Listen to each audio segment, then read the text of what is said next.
12वीं के प्रिय विद्यार्थी ध्यान दे। आज की इस वीडियो में हम हिंदी का सेट सी देखने वाले, जो कि आपको 6 फरवरी के दिन बहुत ही मदद देगा।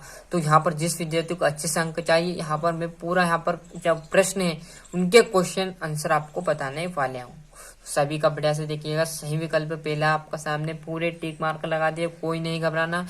देखिएगा, श्याम नगर के राज दरबार का दार्शनिक जीव कौन था? तो कौन था? लुट्टन सिंह। कौन था? लुट्टन सिंह लगा दिया, कोई दिक्कत नहीं आने वाली है।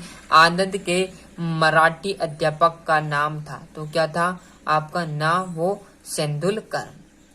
जिस काव्य में एक ही संज्ञा और क्रिया का प्रयोग होता है उसे क्या कहते हैं? तो सरल वाक्य। क्या कहा जाता है? सरल वाक्य।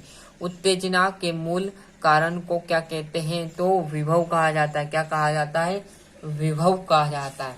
जैसे हम आगे बढ़ेंगे तो आपके सामने यहाँ पर देखिएगा ना, क्या आ जाएगा? हिंदी कविता का जागरण काल किस युग को माना गया? तो भारतेंद्र युग को माना गया।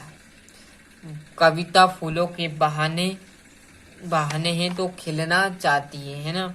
रिक्त स्थान देखिएगा, भक्तिन की कहानी अधूरी है पर उसे मैं पूरी नहीं करना चाहता, मतलब जो खोकर मैं उसे पूरी नहीं करना चाहता हूँ। नागार्जुन डेडेडेस के कवि है तो प्रगतिवाद के कवि है। और बच्चे डेडेडेस को नरम बनाते हुए दौड़ रहे हैं, तो छतों को नरम बनाते हुए दौड़ रहे हैं। इसमें मराठी आ जाएगा। लोक प्रसिद्ध उक्ति क्या है? संदेह है। क्या है? संदेह। यहाँ से बढ़िया से देखिए, सही जोड़ी पहली आपके आ जाएगा। तो क्या है? कमरे में बंद अपाहिज कौन है? तो कमरे में बंद अपाहिज रघुवीर सहाय की रचना है। कृष्ण भक्ति शाखा के प्रतिनिधि कवि कौन है? तो आपका सूरदास। प्रकृतिवाद की बात की जाए तो रामधारी सिंह दिनकर। और चौथे में यहाँ पर फिराक गोरखपुरी और सुमित्र नंदन पंत है, तो ये क्या रहेंगे? आपकी चित्र भाषा रहेगी। तो यहाँ से जोड़ी देख लीजिए। एक वाक्य की बात करें तो मोहन राकेश के प्रसिद्ध नाटक का नाम बताओ। तो लहरों का राजहंस। पूरा लिख दिया है, आपको नहीं करना पूरा रॉन्ग। लहरों का राजहंस। कविता का खिलना कौन नहीं जानता? तो फूल नहीं जानते। बिंब का शाब्दिक अर्थ बताइए। तो मूर्तस्य रूप प्रदान करना। किसका होता है? तो बिंब का, है ना। और थोड़ा सा यहाँ पर देखेंगे, चौथा, दो या दो से अधिक व्यक्तियों के बीच होने वाला संभाषण संवाद कहलाएगा। फटाफट देख लीजिए। आगे जैसे आप बढ़ोगे तो आपके सामने इस पेज पर आ जाएंगी बचे हुए एक वाक्य। पंचतंत्र किस प्रकार की कहानियां लिखी गई है? तो शिक्षा प्रदान। दूसरा क्या है? सिंध सभ्यता का सबसे बड़ा नगर कौन सा था? तो मोहनजोदड़ो, है ना। लुट्टन पहलवान को पाल पोस कर बड़ा किसने किया? तो विधवा सास ने उसे पाल पोस कर बड़ा किया था। क्लियर? किसे? लुट्टन सिंह को, है ना। सत्यासत्य भगत जी का चूरन हाथों हाथ बिक जाता था। बिल्कुल सत्य बात है। यशोधर बापू की शादी 6 फरवरी 1957 को हुए थे। सर, जब तो हम पैदा भी नहीं हुए तब, पर क्या करे, हमने किताब में पढ़ा है तो ये बात गलत है ना। तो हाँ, तुम आ गए आज्ञावाचक है क्या? सत्य बात है। बढ़िया, सत्यासत्य का स्क्रीनशॉट ले लीजिए। छठे क्वेश्चन से 2-2 नंबर के। हाँ, सीरीज का पेड़ भयंकर लू के थापड़े खाकर संसार को क्या देता है? क्लियर है।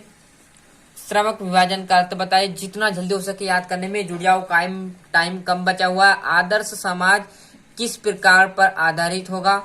और मनी बैंक से क्या तात्पर्य है? डिस्क किसे कहते हैं? हिंदी के 2 महाकाव्य एवं उनके रचनाकार के नाम आपको लिखने। और जैसे ही आप देखोगे तो आपके सामने पेज पलटने पर 11वां क्वेश्चन आ जाएगा। क्लियर है? 11वां क्वेश्चन में क्या है?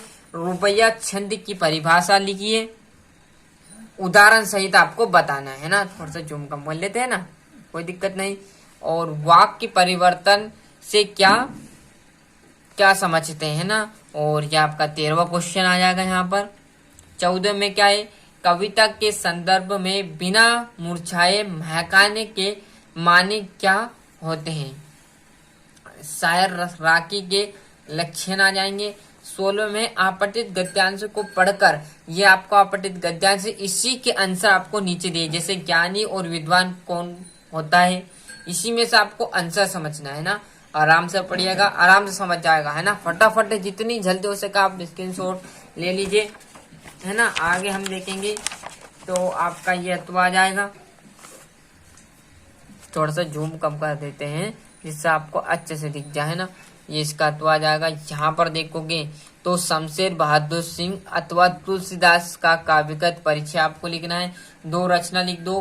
भाव पक्ष, कला पक्ष, साहित्य में स्थान। और फनेश्वर नाथ रेगू अथवा जितेंद्र कुमार का साहित्यिक परिचय। निम्न बिंदु पर 2 रचना लिख दो।